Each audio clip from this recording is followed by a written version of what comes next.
up, Super806? It's your boy Ezra Millz, man. It's the #1 hip-hop podcast in West Texas, from Odessa to Amarillo, but we're right here in Lubbock, Texas, man, the hub city. I get to sit right here with the homie, Mr. Rangel. We're gonna go over some music, go over some things that he got going on for the city, you know what I'm saying? And it's definitely someone that you want to stay tuned in with and catch his vibe and catch his movement. He is a real spitter, in my opinion. He really, really talks that shit. He really got those bars, so something to really jam to. Without further ado, brother, what's up, man? What's up, man? You know, it's cool because we go back more than just this, you know what I'm saying? Like, it's been a couple years that we've known each other. We go back conversations. We go back Yeah. just jamming out the music in the studio. Mm-hmm. That was at Nuno's house when the orphanage was popping. Yep. Shout out to the orphanage. Shout out to Nuno, bro. Shout out to all them. Yeah. K-Tina out in Houston, for Country, De La Rosa out in OD. Like, all them niggas, man. I miss those motherfuckers. For sure. I bet, man. You know, I do too. That I always think about it because I come, you know, from the west side when I come over here. And I always pass by that 7-Eleven that's right there where the orphanage used to be on Memphis. Yeah. And I always think, like, I used to take this left instead of go straight, you know, but life changes its course, you know, and things change, you know what I'm saying? And now I go straight there instead of turn, but, you know, it's just one of those things that I know you understand because I listen to your music and we've had conversations, so we're the type of people that think a little different, a little deeper, you know what I'm saying? A little more. We go into depth on shit like that. Shit, well, anyways, man, tell us about your music. Tell us about yourself, what you got going on. A lot of shit going on, man. Where do I start? Well, personal life, my baby is on the way. Congratulations. Appreciate that, man. Yeah, baby is due May 4th. We're thinking he's going to come a little early. It is a boy. Okay. Y'all got a name picked out? Y'all don't want to share that yet? Or? Adonis. Adonis. I think we're just stuck on the middle name is what we're trying to figure out right now. Yeah. But, yeah, Adonis. So we picked that name out. My girl found it. Yeah. She found it, and we went over 1,000 names. Because at first we thought it was going to be a girl. Yeah. We had it all set. Like, we were like, yeah, it's going to be a girl. We had the name and everything. Everything was good to go. And we found out a couple weeks ago. Like, y'all are having a boy. Oh, we're man. like, what the fuck? Like, oh, shit. Can't switch it up on us like that. Yeah, like, it was quick. And I was like, all right, cool. Like, you know, we're still happy. We're just happy that our baby's healthy and everything. Yeah, for sure. Is this your first child? This is my first child, Okay, yes. man. Well, yes. congratulations, man. And Thank you, bro. It's definitely a blessing. I was kind of sharing with y'all a little story about my daughter. She's opinionated. You know, she always tells me what she thinks. You know, and it's someone she's literally like a friend to me. She's someone I call just to ask a question. You know what I'm saying? And she's 7 years old, so it's the kind of bond you have with your child, bro. I think it's especially behind this music shit. Mm-hmm. Like I'm talking about motivation, fuel. You know what I'm saying? Exactly. Like. And stories, all that shit. That's really the most that it's felt like thus far before him coming into the world. And even my girl has told me, like, she's seen a change in me. Yeah. And then she's been telling me, like, I really think I'm going to see, like, the biggest change out of you once he's, you know, in this world. Yeah. And, you know, like, I see that, too, because my drive has gone from I was at a stagnant 0 to just straight, like, right now it's all 100. I mean, and you know, on the music aspect right now, my Salutations Part 2 EP is ready. Yeah. The only thing missing is a cover art. Right. And I can get that tomorrow. Right. You know, so Salutations EP Part 2 is ready, and that made me smile because I heard you playing Posing from Part 1. Yeah. When I walked in here, I was like, ah, shit. And I was at work last night, and I was, you know, I had my earbuds in, and I was jamming that because I hadn't heard that or sleeping in my studio, and I don't know how long, and I just had to reminisce a little bit. And I guess it was because I knew I was going to be here. Yeah. But I just had to listen to it and be like, you know, sometimes you go back and you, like, listen so you could just be like, damn, look at how far I came. Nigga. Yeah. You know? And it's just more motivation for you. Yeah. And that's how I've always felt. But and it puts you right back in that mode, too. Like, when you create a body of work like that in music especially, it's like, you know, it's an actual manifestation of what's in your mind and what's going on at that time. So you get to revisit that energy. You know what I'm saying? And also what you were doing and, you know, how you were acting and how other people were reacting to, you know, what you were making at that time, Yeah. who was there. Like, all that shit pops up whenever I listen to my old shit. Yeah. You know what I'm saying? Because that was my mega start to just being a hip-hop artist. That was like, Salutations was everything. Yeah. And then the album came later, and I released that album whenever I was out in New Jersey. That was 2018, and I was in New Jersey the same day, that same night that I released Sleeping in My Studio out there. I was heading to Queens to do a show in Queens, New York. Oh, wow. Yeah, and that shit was lit. I'm just saying to every artist that is here in Lubbock, get the hell out of here and go venture out. Yeah. You know what I'm talking about. I know you've been out the city. Yeah. I know you performed in different places, and I Right. mean, it's a hell of an experience because you get to see how other artists do their shit, and you get to see their grind, and you never know, man. Their grind might push your ass, Yeah. and it might push you in just the right direction that you need to head for your career. Right. And that's ultimately what I took from out there. I did about 3 performances when I was out there. And Okay. that shit was... So in Queens, like, what was that? Tell us more about that. That's interesting to me. Like, shit, if I go to New York, I'm going. Like, man, for one, women are beautiful.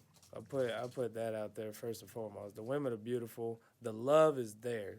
The love is all there. If it's music, you gonna get some love. You know, we were at a spot, I forgot the damn name of it, but we were at a spot, it's called like the Black Room or something like that. And, you know, you walk in, and it's just like your normal bar. It'd be like walking into, it was like a smaller version of like Clusos. Right. And you walk in, you go around the corner, stage is right there to your right, nothing but open floor, and then you got like private booth areas like on this side of the stage, to the right of the stage.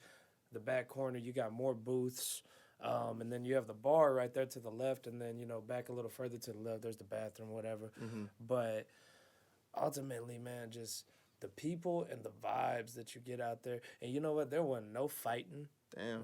No niggas talking shit. No niggas pulling gats, acting foolish. None of that shit. It was all love. Well, in New York, you can't have guns. It's against the law. It's going to be a lot different than Texas. Hold on one second. Yeah. Out here, shit, guns are everything. But yeah, man, ultimately being out there and being around that vibe, and then also in New Jersey too, because I did Vibes in the City. Shout out Vibes in the City and Internal Quest out there, man. Okay. Because those cats, they got some shit going on, and I wish we had that type of shit going on here in Lubbock. But you know, it is what it is. But I think with Lubbock, when it comes to it, you know, I think there's gonna be a time where all these little niches start developing, especially with the way that things are growing. I mean, the city, first of all, is growing like a motherfucker. You know what I'm saying? It's growing, it's getting big. A lot more artists are coming into play. Yeah, exactly. These little niggas making me feel old, and I'm like, Bro. damn, I'm only 25. Like, you know, like, Bro, shit. I'm about to be 30 next month, so you know I feel old. You know what I'm saying? So I deal with a lot of these young artists, especially coming through the studio and stuff. And you know, I see their passion. I see like how raw. You know, it is. When you start off in music, man, that's just this rawness. You know what I'm saying? Excuse me. It's just this rawness. That comes with that, like, naturally, you know what I'm saying? 'Cause there's no boundaries, you know what I'm saying? Yeah. And I think that's dope, and I think it's gonna, like I said, a lot of different things are gonna develop. All these things we want to see are gonna start coming to fruition. Yeah, and what I really like to see too is, like, I was talking to Fashodi from the Hub City King Boys earlier, and I was going over some stipulations of my show on the 29th of this month. It's called Rhythm in Rangel, and it's going to be a Red Zone sports bar. Okay. But I was just hollering at him about the stipulations regarding the show, and, you know, he was telling me about who was part of the King Boys now, because I knew it was him and ATF, and now it's him, ATF, Germ, and then Lil Wiz, And I met Lil Wiz here. Okay. And I met him with Beezy's sister, I believe, because they were doing a track together. And they came through here, and, you know, I hollered at them for a second, and then, you know, you know, we took off, and that was the last time I seen them. But then I seen the other day that they posted a picture and it said Hub City King Boys, and then it said Wiz above, and there was this picture. I was like, oh shit! Yeah. Like I like seeing that type of shit. I'm like, these cats are actually, you know, they're correlating with one another, and they're building vibes off of each other, and they're building creating together, something. You know what I'm saying? That's right. Hell yeah. I mean, because mostly like all I've ever seen, like all I've ever seen here in the city is primarily like you and J9, y'all just a duo. Y'all, you know, I've always seen y'all as a duo, but not as one clique. You know what I'm saying? Yeah. You always did your own shit, but y'all's vibe together is just a correlation of something amazing. Yeah. You know, Appreciate that. and so I see these guys and I'm like, damn, that's a whole clique. Yeah. And they actually made the name like of a whole clique. Yeah. And I'm like, man, that's just so cool to see because I mean, I think about the music I listen to every now and again when we listen to DMC or fucking Wu-Tang or you know, shit like that.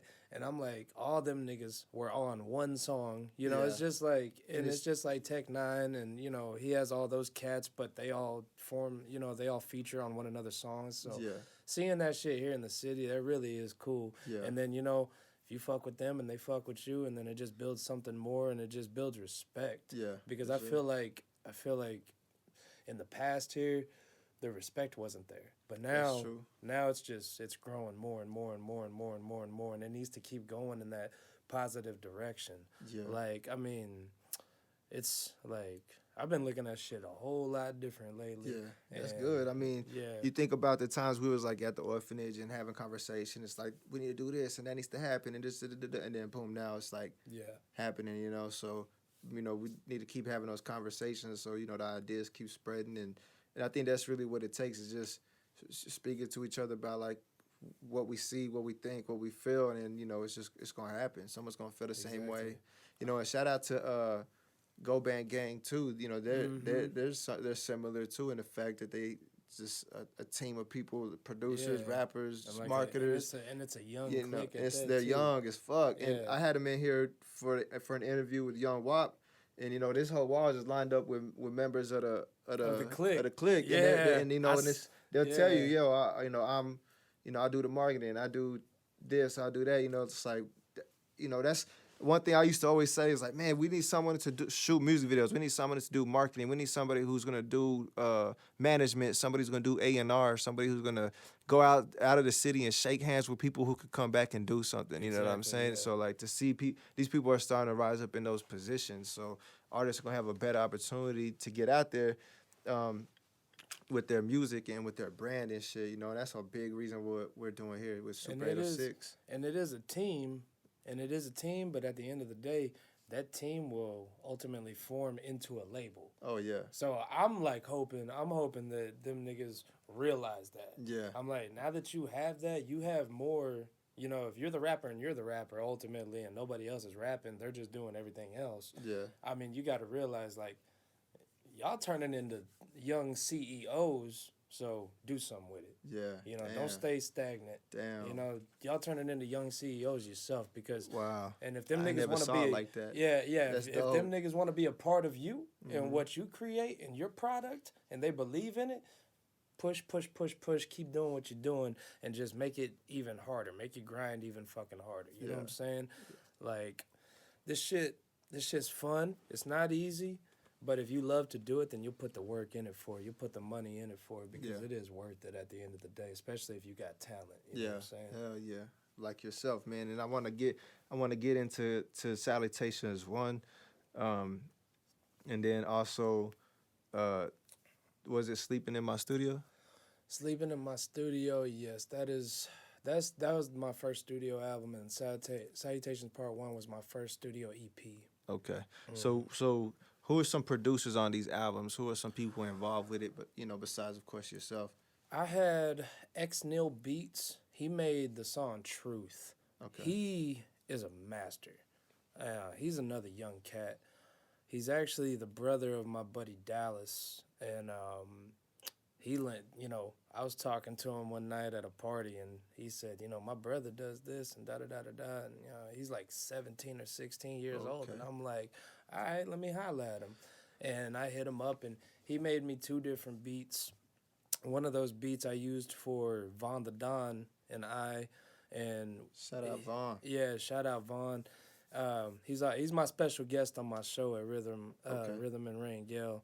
And that shit's gonna be a lot of fun. That's my brother, man. Yeah. But yeah, shout out Von the Don, real talk.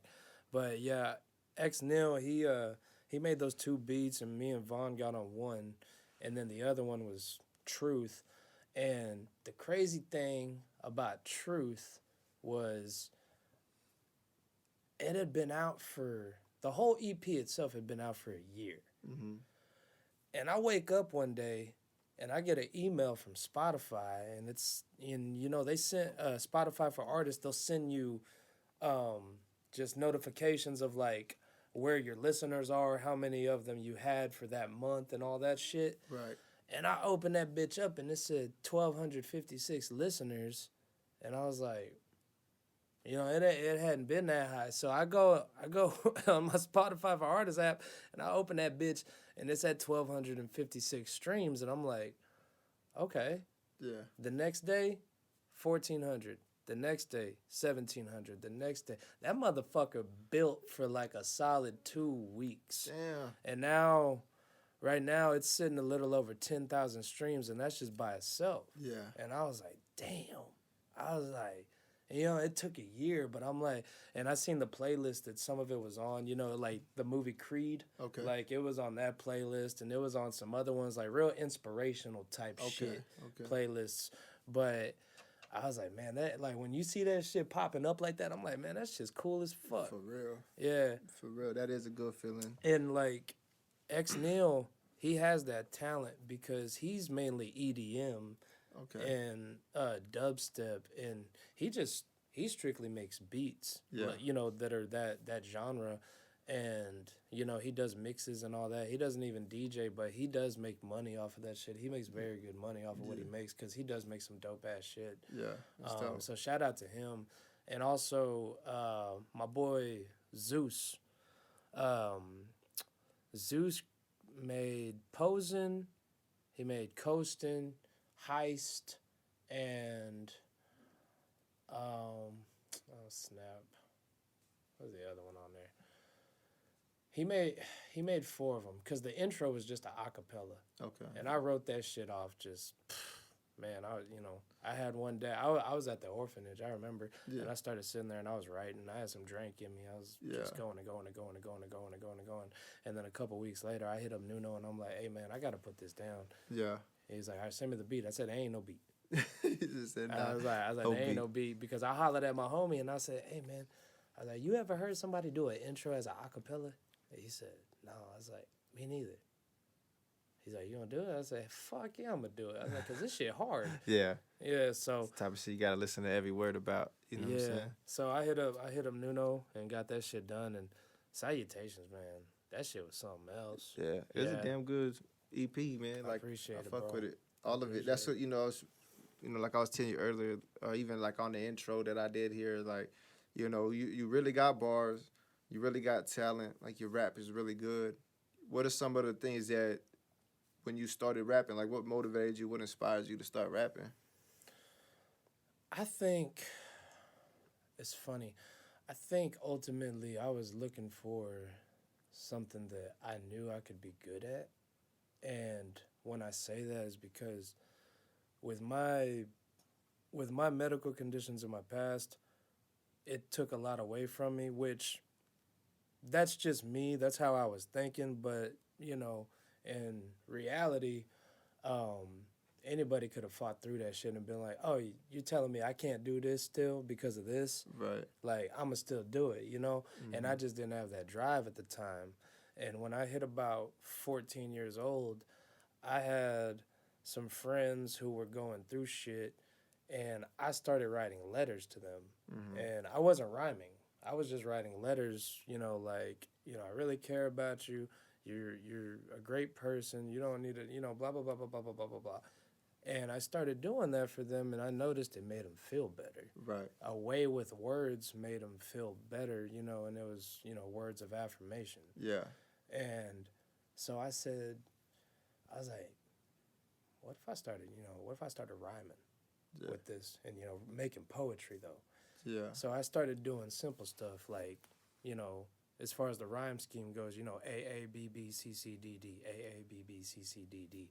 I kept it simple. Right. And then when it came to rapping, I had such a good memory, especially off of other songs like Pop and Remix with Wayne and Joel Santana and Chris Brown. Yeah. Wayne's part, I knew it by heart after one day. And I would play the beat by itself. I'd play the instrumental and I'd rap that shit. Damn. And I was like, you know, I got something. Like, Right. I know I can do something, so I got something. So, you know, let me fuck around a little bit. Yeah. And then I was in New Jersey visiting my dad at 15, and that's when I wrote my first rap. Oh, I was showing my girl my first raps the other day on this little, like, notebook, sheets of paper. Right. And it was my first my first just writtens were Paper Planes, A Millie, and Brand New. Okay. Those are my first three ever. And, you know, I stuck with the way that they rapped on it, and that's how I wrote my shit. But over time, as I kept rapping and I got more into it, and once I graduated high school and I bought my own shit, my own computer, my own interface, my own mic, everything, and I was recording on Audacity. Yeah. You know what I'm saying? And, you know, it was free, and that was all I could afford at the time. So I was like, you know, fuck it. Like, let's see what I can do. Let's see what I can make. I would do what everybody else did. Download beats off of YouTube, write some lyrics, you know, record that bitch. And, you know, there was no editing whatsoever. Right. But It's that raw shit. yeah, man. And, you know, like, simply, like, you know, and at that time, I was Young Brown. I wasn't even Mr. Rangel. Oh, okay. Young Brown. I was Young Brown. And my homie Brendan Cole, I'm pretty sure you know Brendan. Yeah, Brendan Cole, that nigga till this day still calls me Brown. Yeah. He still calls me Brown because he knew what I was doing and he knew what I was into. And shit, me and him had a remix on Wild Boy by MGK back in high school. Right, okay. Like, you know, like, I've been doing my shit a while, man. But overall, what drove me to do it was really just, I was like, okay, do I want to be a doctor or do I want to do something fun? Exactly. That's Yeah. ultimately make me a lot of money. Right. And also, you know, as you continue to do something like this, you start figuring out more of why you like to do it because of the music that you listen to. I mean, my nigga, I sit in the car sometimes and I'm listening to fucking James Brown, Marvin Gaye, Al Green, you know, shit like that. And I be at work jamming that shit. Yeah. You know, and, you know, I just be jamming in the headphones and I'm singing the song out loud and these niggas can't hear what I'm listening to, but all I see is smiles on their faces. I'm like, yeah, listen to it, bitch. Yeah. You know, but, you know, and I like, you know, music is life, man. And there's so much you can get from it. There's so much you can relate to. Yeah. And now, you know, as I got older, that was ultimately my thing, was trying to write music that helps people relate to it. Even if it didn't happen to me, Right. I still have the talent to where I can write something. Yeah. And if you can relate to that, and if it helps you in any fucking way possible, Right. you know, like, I did my job. Right. You know what I'm saying? And if you just want to listen to it because you like it or you think it sounds good, Yeah. I did my job. Right. You know, And I'm doing I my feel job. like there's a lot of, you know, party vibe, you know what I'm saying? And a lot of fun. Like you said that word earlier and it like made sense. I caught that, like you said, you want to be a doctor, have fun. Like that fun really shows in your music, you know what I'm saying? Like that part really shows in your music. But then there's a contrast to that, like on Dad's song. Yes. Can we get into that a little bit? That one was a tough one. I was 18, I believe, and I was sitting in my mom's kitchen, and I thought about, I sat there, and I kind of thought about my dad. He had came home from New Jersey, and he had been in New Jersey since he had gotten married, like 5 years before that, and he was finally home. And I was happy he was home. Like, I love my dad. He raised me and everything. He's one of the greatest people, probably the greatest person I've ever had in my life. And when my parents got divorced, I didn't know a whole lot. My sister knew more than I did. I didn't know a whole lot, so I kind of took it in vain, which I put it towards my dad because I didn't go and see him as much. And I lived with my mom, and I chose to live with my mom because I was of the age to where you could choose who you wanted to live with and go see or be with or do whatever. And I would go see him more than my sister, but with that being said, I didn't feel like I saw him enough, and I think it was because of my hidden anger that I had towards him.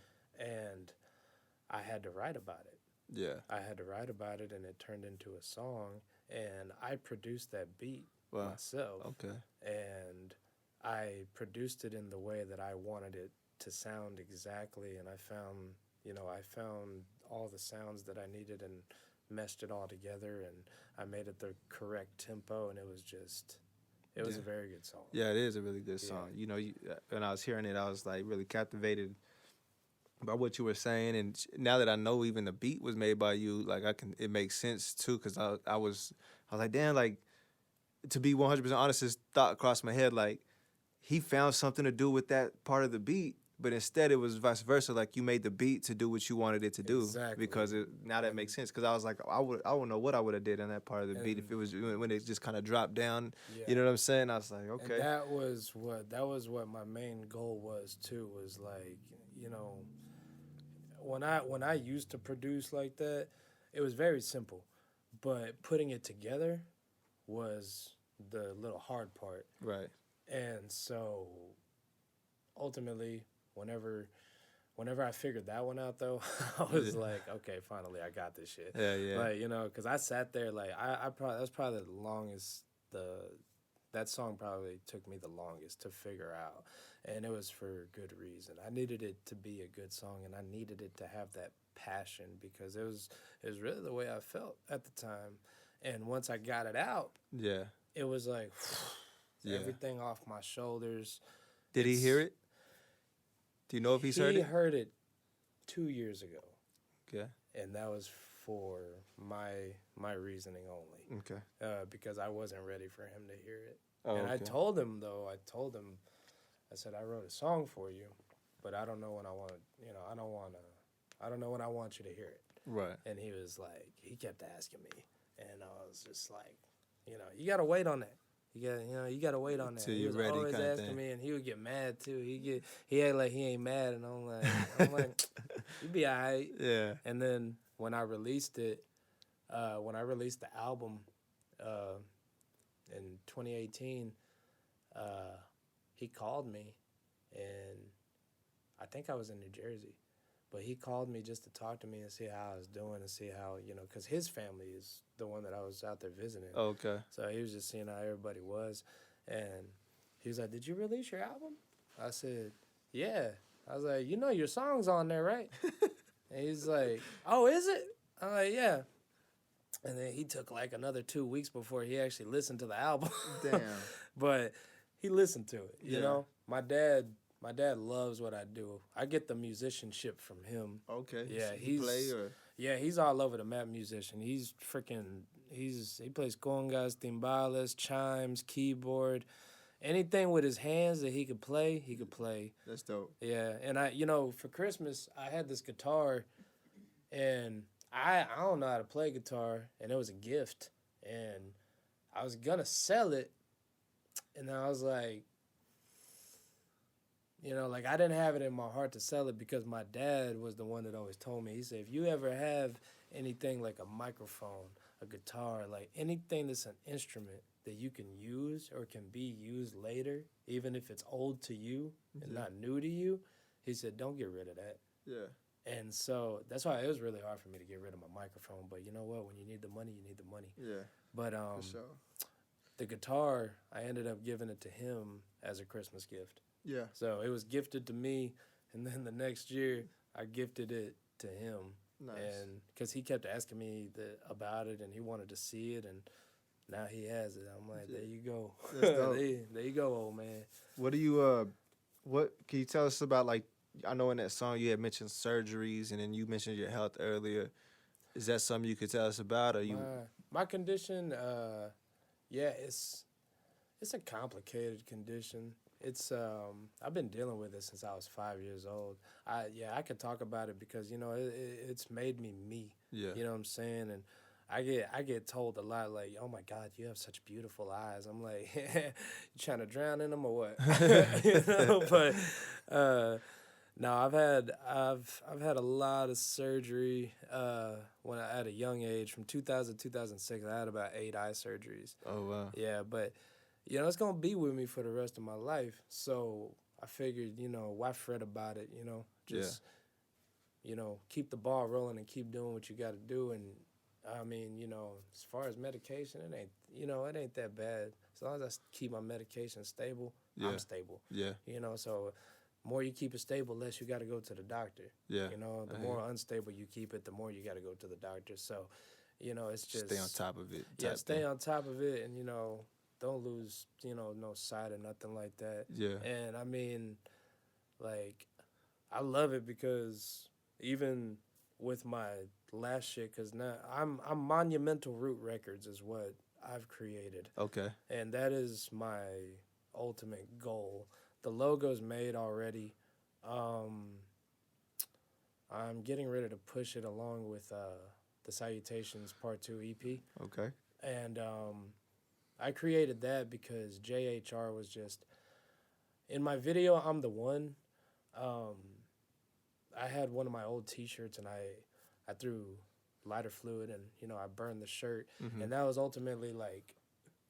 That was me changing who I used to be, not only as an artist, but as just a full-on person as well. Yeah. And that was me, like showing that I'm ready to take control back of, my life and how I used to be, and doing less of the bullshit and doing more of what I'm meant to do. Right. And so that was a whole thing about me burning the old T-shirt that said JHR Jump House Records and burning that bitch and just being done with it. Yeah. And so JHR is no more, and now it's Monumental Root Records. And what's the meaning behind Monumental Root? I mean, greatness. Greatness, and really it's loyalty. So it's like, if anybody could come and be a part of it, but it's hard work. So you got to work hard. You got to push, and not only push as a label, you got to push yourself. Yeah. So, and me, I'm very strict when it comes to that type of stuff. Like, and I'm a natural born leader, so it's like, and I don't try to be a control freak. I'd rather be like an independent label to let independent artists come through and do what they want to do. Yeah. But if you ever need advice from me about what I think you should do, business-wise or musically, I'll be happy to help you. Yeah. But ultimately, I'm not here to tell you what kind of music you need to make and what you need to do. Yeah. I want to create something that's, you could do what you want to do, but if you ever need any help, go ahead and ask me. Yeah. Because I know what I'm doing. Yeah. So, and that's the CEO type mindset that I've always had. Yeah. It's like, I do want to help. I want to help others, and at the same time as like I'll be helping myself already by creating this, but helping others, just it's a great feeling. It's a great feeling, and it doesn't matter if somebody's in fucking poverty, if somebody's rich as fuck. It doesn't matter about none of that. If you have talent, Monumental is. Do you want to be monumental? Right. Yeah. You know what I'm saying? You want people to make a fucking statue out of you? Right. Because that's what I want. Yeah. You know what I'm saying? Hell I want to yeah. be a statue. I want to be a monument. I want to look like Rocky. You know what I'm saying? Like, that's the dream and that's the goal. Yeah. Is to put that in people's hearts that, like, damn, that nigga did his thing and he's still doing his thing. Like, hell yeah. Yeah. Especially being from here. I think that's a big, like, what's it called? Character trait of people like me and you and other artists, especially like artists who take the risk of getting out there, and because like you said earlier, like it's worth it to put money behind yourself and shit like that, to get out here and do it, try it, create, because you get to look back and listen to it, see it and shit like that. And it takes a certain type of person that has that like mindset, that confidence, even if it's just a little bit, to say, fuck it, I'm gonna do it. Exactly. I'm gonna create this. You know what I'm saying? So a lot of times I sit down with somebody, you know, an artist, and they had that same drive to some degree. You know what I'm saying? And like you said, to be monumental, man, you got to take that step. You know what I'm saying? And, you can't be afraid of nothing. Hell nah. Yeah, you nothing. Can't. And that's you know, people. I'll tell you, one time I was on a date, bro. I was on a date, and this girl, we're sitting, and it kind of got dry. The talk got a little dry. You know what I'm saying? It's one of those moments. She looks at me. She's like, "What are your fears?" And I looked across the table. I was like, "I don't have any." Yeah. And she's like, "No, you're just saying that." You know, I said, "No, literally, I don't have any." She's like, she told me this. She's like, "You're not afraid of, you know, your daughter ever get hurt?" I said, "No." Like, why would I live my life with that in my head? That's not even that's. It could happen, yeah. Mm-hmm. But why would I be afraid of it? Yeah. You know what I'm saying? Why would I be afraid of anything?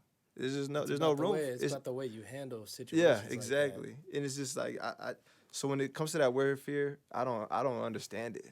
You know what I'm saying? I'm one of those people who don't understand fear.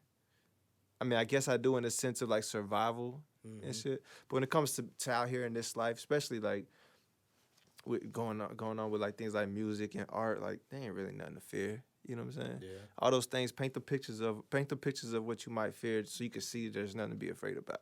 Yeah. You know what I'm saying? Paint the picture, whether it's on a canvas or it's in a song. And like you said, you wrote that song about your dad. You looked at it, you heard it, and you're able to just let it go. It's like you really look at it from the outside perspective at that point, think, oh yeah, okay, now I understand those feelings and emotions. Now I can let those, you know, I don't have to let those feelings and emotions, you know, take any sort of residence in my mind. You know what I'm saying? Fuck that. Yeah. It's all about growth, man. Yeah, and the whole thing about fear too, like my baby mama's amazing. Yeah. Because she's a chance taker. I never was. Right. But she'll put that shit in my heart all the time. Right.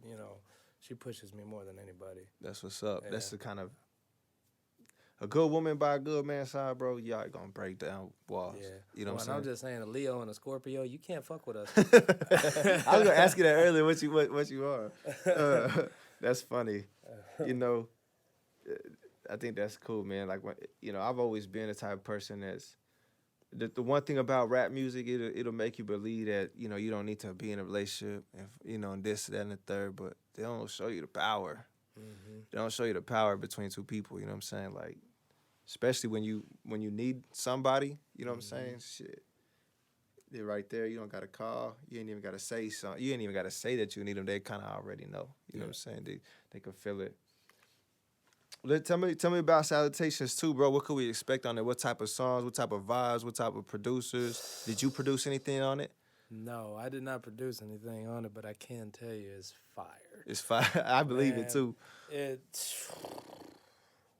This one, I needed to step it up because I didn't feel like sleeping in my studio did too well, but I was like, you know what? It's out. Fuck it. Yeah. Let it go. Mm-hmm. So with my recent releases of Tyrant, that's a hard-ass track. It is. That motherfucker got a lot of streams right now. Yeah. Earthquake, same thing. Oh. Yeah. I'm going to tell you a story about Earthquake. Pin that. We're going to come back to that. I remind you, I got to hear this. I hope you was at a titty bar. Earthquake has a lot of streams as well. And then Paid in Full. Paid in Full has already surpassed, like, all of the streams that I had on my most previous songs. It's already gone past it. So that's me gearing everybody up for this EP, because this EP, shout out to Blasian Beats. Okay. Blasian is amazing. He makes some dope ass shit. And a lot of these producers are off of BeatStars. Okay. And we found them, we got the leases, and that's how Earthquake, that's how Earthquake is. I think Earthquake is the only one that I've released that is by one of those producers that, we're on contract with. Okay. But, yeah, Blasian Beats, Dejan Beats, GC, and, Dejan, shout out to him. He's actually from Germany. Okay. And he is freaking amazing. He makes a lot of those fucking Tyga, who else? Tyga and YG type beats. Okay. And that's where like I said, that's where we got Earthquake from. Okay. Yeah, that cat, he's raw with it. So is Salutations 2 gonna be like more on that Earthquake's vibe, or is there like a lot of contrast too? There's a little bit of that. There's some hardness. There's really nothing soft. Okay. There really ain't nothing soft on that bitch. I'm excited for that. Do you have a release date for it? I don't. It's not set in stone yet. You got to get them graphics done. Yes. Those graphics will be done soon. But the release date, I quit worrying about release dates, man. Sometimes I just like to surprise people and I drop shit. That's kind of like what I did with Paid in Full. Yeah. Yeah, like Paid in Full, I just kind of put it out. I was like, all right, I'm releasing this tonight. Fuck it. I did too. The other night, it was Friday night, Saturday morning. It was like 3 o'clock in the morning. And I'm at the house and I'm jamming one of my unreleased songs. I said, nah, nope. I changed it from private to public. I was like, nah, I want the people to hear this shit. Like I didn't tell nobody. Then just put it out. And sometimes it's the best way, man. For real. Because like I feel like that's why. Because you know what, on Spotify and Apple Music and all that shit, you can make campaigns to where you can like do pre-orders for people. Oh yeah. And if you have merchandise and all that shit, they can pre-order that bitch before the actual release date. Yeah. So I'm like, that's cool, but why'd you just surprise them niggas sometimes? Just bop right there. Because especially if you distribute through DistroKid, especially, I mean, you pay $35 a year, one fee, one annual fee, $35, and you release as much music as you want for that whole year. Damn, I didn't know that. Yeah, cause like that shit is fucking. I didn't know that at all. Yeah, because it was like that quick. I was like, all right, Paid in Full. Yeah. I did all the fucking shit for it. Boom, it's out. Damn. Yeah, it was out. It takes about the same amount of time that you would go through, TuneCore or CD Baby. Except for they charge. I go through TuneCore and I think it's like $10 a single, maybe $35 a album. You know what I'm saying? Something like that. And it's like a CD Baby if you want it worldwide, and if it's an album, I don't know how much it is for a single, but if it's an album, I know you're gonna pay like $85 fucking dollars. Damn. Something like that. Yeah. And that's for an album. But an album could be a fucking EP. Yeah. So it could be 4 or 5 songs. It could be 4 or 5 15 songs. Yeah, or it could be 22 fucking songs, like a whole fucking album. Yeah. So it's like, like you really gotta, you gotta research shit. Yeah. Shout out to Bone Garza. Yeah. Because Bone, he helped me through a lot of that shit in the past few years. He, he did his research, and we in the midst of working on some music together, he sat me down and, I would call him. Mm-hmm. He allowed me to just call him if I had any questions on this, especially with BMI and registering your lyrics, to copyright your music. I would call him to be like, hey, what does this, exactly mean? Right. I was like, because even the way that they word it, whenever you press that little question mark and shit, yeah, even the way they word it, I'm still like, damn, nigga, you ain't dyslexic, but fuck. So I would call him, and, he would help me through anything and everything that I needed help with. And, now that I got it down pat, I give a lot of credit to him for that because, without that knowledge, I probably wouldn't be like, it's easy to register music now. Yeah. Now it's just like, it's a matter of doing it. Yeah, it's left and right, and get it done, and, wait for the email that says, okay, it's been accepted. All right, cool. Now I could go sell the shit. Yeah. So, and man, just having all the knowledge that I have now that I didn't have 5 years ago, that feels fucking great too. Yeah. And I'm thankful to a lot of people for it. Right. You know what I'm saying? That's a good thing about, again, like I said, all the conversations, all the hands you shake, all the people you meet in and out of studios and shows and things like that, man. So those are going to be the stepping stones of what Lubbock's music scene is going to grow into. You're going to have your chance with Monumental, you know what I'm saying, to do the same thing, put people on. That's going to be fun. It's definitely when you see a return for yourself on those things, it's one type of feeling. It's a different feeling when you see it for someone you help. You know what I'm saying? It's like, oh shit, they came up off that. Like, you know what I'm saying? Like they did that. That's what's up. Yeah. But let me tell you real quick the story about Oh yeah, tell me about Earthquake. And I'm gonna be. I hope you had some ass in your face. I was just gonna be honest with you. Nah, it's like this. I want to say it was either the same night that you recorded it. Or maybe definitely in the same time Wait, frame. over here? Yeah. Oh, okay. So it's the same night you recorded it. I'm back at my house. I'm in my room. I'm with my girl. We're chilling. Well, that's what we was doing. You know what I'm saying? You could probably use your imagination. Anyways, Josh gets there. My brother LS Duke gets there, and whoever else is with him. They have a little party with him. They're in the living room, and they're talking, people get to the house, they're lit, they're talking, boom, boom. I'm in my room, I can hear them, blah, blah. And then all of a sudden, we're talking, chilling, and it just like an earthquake, like an earthquake. And I'm like, we're sitting here talking. Next thing you know, we're like an earthquake, just laying down, talking, like an earthquake. I get up, what is that? That's like, let me bring that shit to my room. We in here vibing. Oh, that's Mr. Rangel. Dead ass serious ass Rangel. Yeah, he just recorded that shit.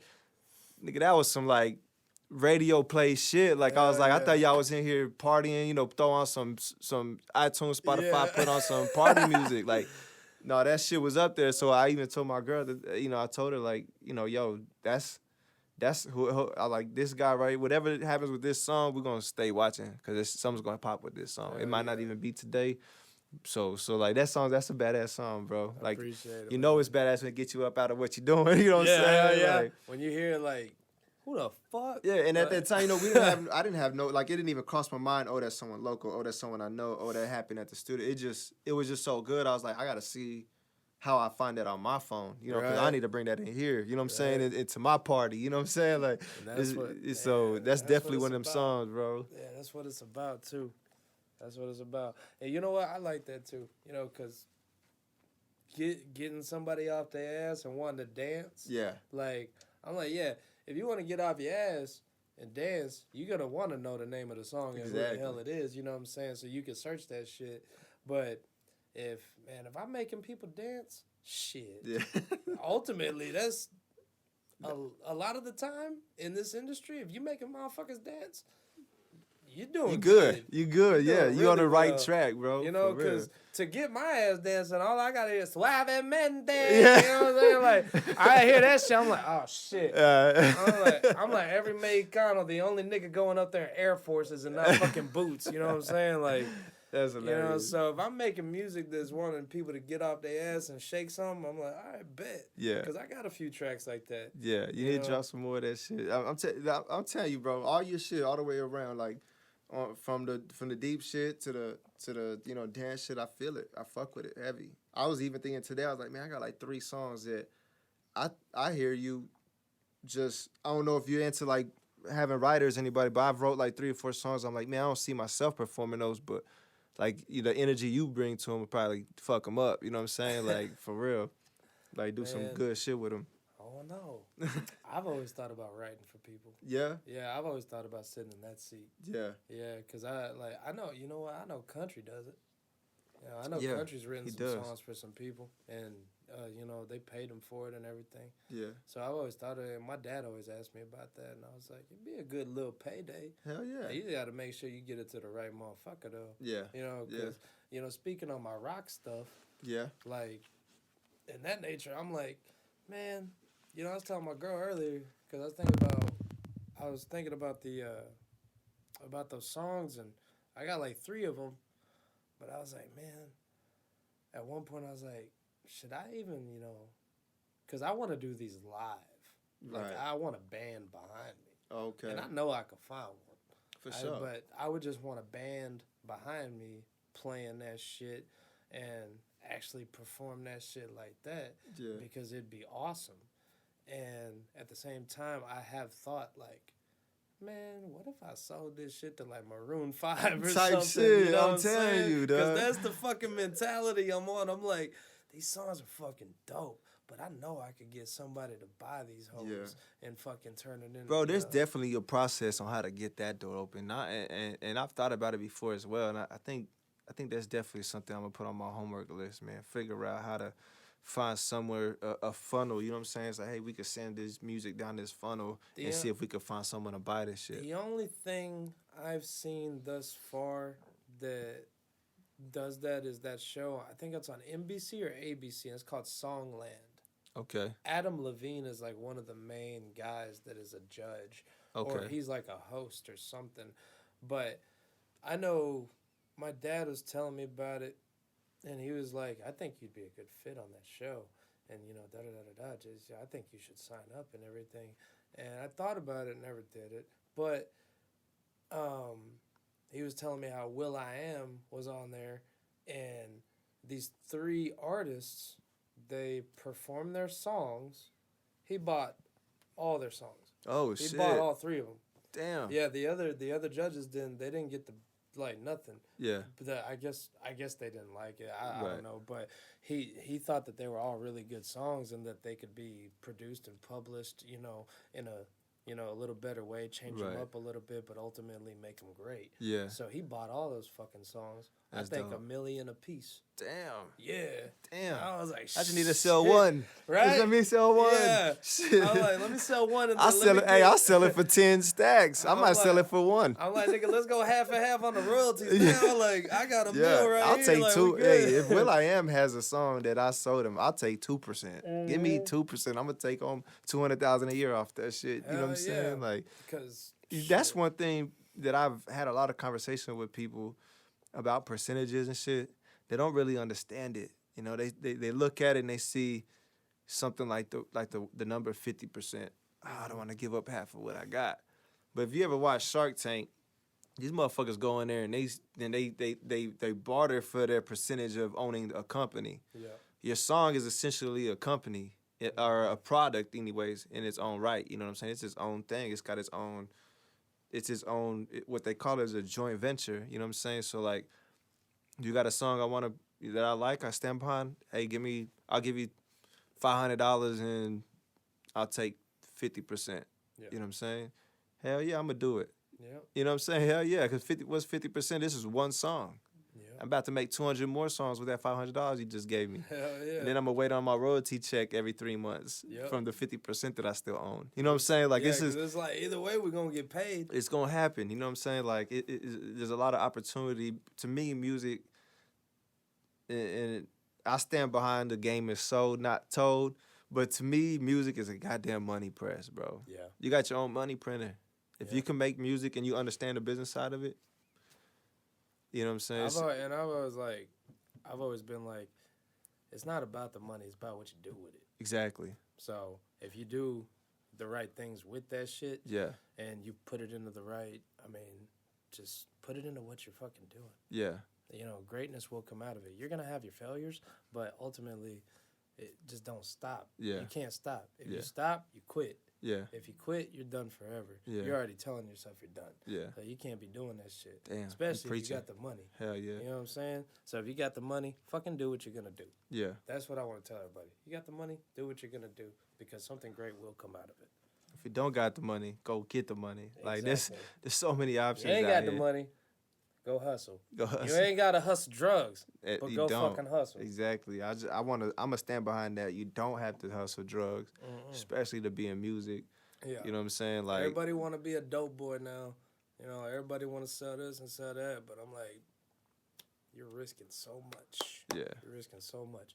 You know, there's people out here that, you know, they'll work 3 jobs. Mm-hmm. They'll work 3 jobs and they'll raise their kids at the same time. As a single parent. Mm-hmm. Bust their ass and still be more successful than the next person because they busted their ass. Yeah. And that's hustle. Yeah. You know what I'm saying? Like, my thing is this, like, why you want to hustle that hard, sacrifice that much, Mhm. and put the outcome of it in somebody else's hands. Yeah. Like you gonna put that much work and effort, and really at the end of the day, anybody, especially in that game, like on the legal side, on some street shit, anybody could take that from you. Yep. You know what I'm saying? Like Yep. Snap of a finger. at a snap of a finger, bro, you could Mhm. lose all that. Why would you put all that effort in there? Especially if Now you I fuck don't. with the Now wrong I also people. want to say this. I'm not demonizing that or making it evil or anything like that, because no. at the fact of the matter is, a lot of times a lot of people only have that option at that time. You know how it is to feel desperate. When you got to sell your microphone. You know how many microphones I've sold. You know how many whole studio setups I've had to sell because I'm like, fuck, my kid needs this, bro, and I know I want to make this music, but Yeah. I gotta let this shit go. Yeah. But at the same time, I wasn't quitting. I wasn't giving up. I wasn't done. I was just like, this is just a detour. You know what I'm saying? So at the end of the day, like a lot of people feel like that's the only option, or maybe that's the only option in front of them. You know what I'm saying? Do what you gotta do. As soon as you have the opportunity, get the fuck away. Yep. Get the fuck away. Yeah. People, first of all, people are gonna hate you, especially if you coming up in the shit. Yep. People are not gonna want to see you do that. Yep. And of course, like the strong arm of the law, them motherfuckers don't play, and they come for life. They come to play, like they come to take you away. You know what I'm saying? And They that's will. we're They will human just- beings. We got power. Our minds are powerful. You know, we could build with our hands. Like that's not supposed to be locked up in a cage. You know what I'm saying? It's You supposed to gotta be use out this, here. man. You gotta start. You gotta start here and make sure that what you're doing is coming from here, though. Right. You know what I'm saying? Make sure it comes from your heart and that you love it and that you love what you're doing. Because if you don't love what you're doing and you're giving yourself excuses of why you're doing that, whatever it may be, then it's just like, at the end of the day, that's just an excuse. That's Right. just an excuse for doing some bullshit. Some So bullshit. make sure you love it here, and make sure that up here you're thinking about it before you fucking do whatever it is you're gonna do. Yeah. You know, hustle anyway. I'm like, Yeah. hustle anyway you motherfuckers want to. I ain't telling you how to live your life. Just be smart. Be smart, bro. For real. And there's a lot of resources out here now, especially with what's going on right now. There's a lot of resources. So anyways, so you got a show February 29th. It's Rhythm and Rangel. Do you have a lineup for that show? You have more artists performing besides you and Vaughn? Sheesh. Tell us about that. Yeah. Who else you got on that show? Oh, let me see. Off the top of my head, for one, I got the Hub City King Boys. Okay. Shout out to them niggas. Did you have them on here recently? They was here a couple nights ago, Thursday night. And we had a blast in this moment. Okay, cool. Yeah, they sent they didn't send it to me, but they sent it in this group that I'm a part of on Instagram. Okay. Yeah, they sent it in there, and I seen them like they looked like they was in a bathroom on a microphone or some shit. Or it might have not been a bathroom. I might have been tripping. Yeah, but it was in here. Yeah. I was like, oh, I guess they had an interview. That's what's up. Yeah. But yeah, shout out to them, cause this is my first show. This is my first show for moi. Yeah. So, I mean, I try to have this shit lit as possible, and also I try to get some cats that I ain't never met myself, on it. So, I got the King Boys, because the only one I know is Fashodi and Wiz, Right. but barely, you know what I'm saying? Yeah. So I got the King Boys. I got Sosa. Okay. Sosa gonna be on it. I got Mr. Charisma. Hell yeah. Shout out. I got Previs the Best. I got Vaughn. Hell Obviously, I got Vaughn the Don. Shout out my boy. I got this cat named Young HBK. Okay. Have you heard of him? Not off the top of my head. Not Young on top of your head? HBK. Okay, because I hadn't heard of him, but he hit me up and he asked me if I had any slots left. And I wasn't trying to be a dick or nothing, but I just asked him. I said, hey, send me some, links to your music. Right. So right. he sent me like one little SoundCloud link, and I listened to that shit, and I was like, all right, bet. I was like, all right, cool. Yeah. So I got him on it, and then, oh shit, me of course. Mm-hmm. And then I feel like I think there's one more. I can't. Morgan Renee, she Okay. was gonna be on it. that's up and down right now. Okay. But shout out to her because Bone. Okay. Bone is he's gonna be on the show as well, and I think that's the full lineup. Okay. And he was telling me, he was telling me that, you know, she was really dope on her music and she had really good shit. And I told him I was like, well, send me her name. I was like, I don't even know what you're talking about. Yeah. And he sent Morgan Morales, and I was like, shit, I know what you're talking about. Yeah. So we're trying to figure that one out. I hope she gets on, bro. It's crazy that you mentioned her last week. J9 came to me with the same thing. Like, hey, have you heard her music? And I have. We've actually had a session together one time, her and I, and we didn't really come up with much out of it, but the vibes was there, and I had never seen her perform or anything like that. But they were telling me like her performance like really just kind of started a little wave, you know what I'm saying? I guess a lot of people noticed it, so that's dope. I know Friday we were at the Anti-Valentine's show for Grim Squad. Okay. Shout out Grim Squad because Eric Poole, shout out that motherfucker, because I went to a show a couple weeks ago, and I performed for one of their shows, and all he did was ask the owner. He said, hey, my guy right here, he wants to do a show, is it okay, and da-da-da-da-da, and he's like, yeah, it's fine. So he put me on. He got me my first show. This is my first headlining spot, so I'm very thankful. So shout out to Eric Poole for that. Yeah. And we were in there Friday night, and I'm waiting to go on stage, and there was a hype about a girl, another girl that was in there that wasn't Morgan, but there was another hype going around about another chick who had performed, and I didn't know who it was until today. Okay. Whenever Bone told me, and I figured out it was her, and I was like, oh, okay, because she sent me something before. Right. She sent me something before, and it sounded good, and it was a while back, but it's probably like last year sometime. But yeah, because I guess, like you said, she just started performing. Is that what they've been saying? I'm not sure if she just started, but I know the last performance that she did, I think at the Demons Den, it came to my table, the whole performance. So, to me, it's like, if it's enough for people to be like, yo, if if it comes, if it makes it to me. If it's in the ocean and there's a wave and there's water to be, exactly. picked up, you know what I'm saying? So, I got you. But yeah, so that's the full lineup. So ladies are free all night. Okay. It's gonna be a $5 cover at the door for you niggas. They better bring y'all $5. Yeah. I'm like, you won't get in. Your chick gonna get in. But if you want to get in, nigga, make sure you ain't broke.